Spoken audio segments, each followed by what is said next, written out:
So James, we're out here on this nice fall day in November. We got the leaves changing colors, and soon they're going to be falling off the trees. Is there anything the lake and pond owners should be concerned about with all this added leaf matter?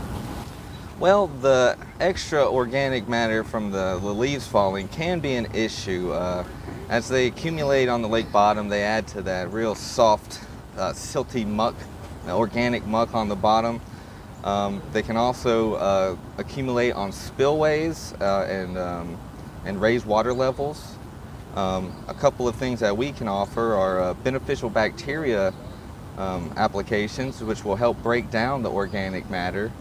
There's a couple of different formulations which can be used throughout the year in the warmer months as well as throughout the winter months. As for the accumulating debris on spillways, we just recommend regular, pretty much hand maintenance, getting out there and manually cleaning them out and just making sure that it doesn't accumulate to the point where it can cause problems further down the road. Does this bacteria affect the oxygen level in the lake? Well, the bacteria is aerobic, which means that it does consume some oxygen, so it's important to try to keep your oxygen levels high.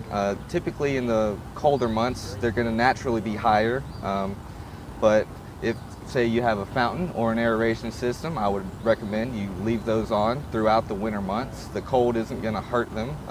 They will move the water, and the moving water tends to not freeze, so those electrical equipment should be just fine operating throughout the colder months.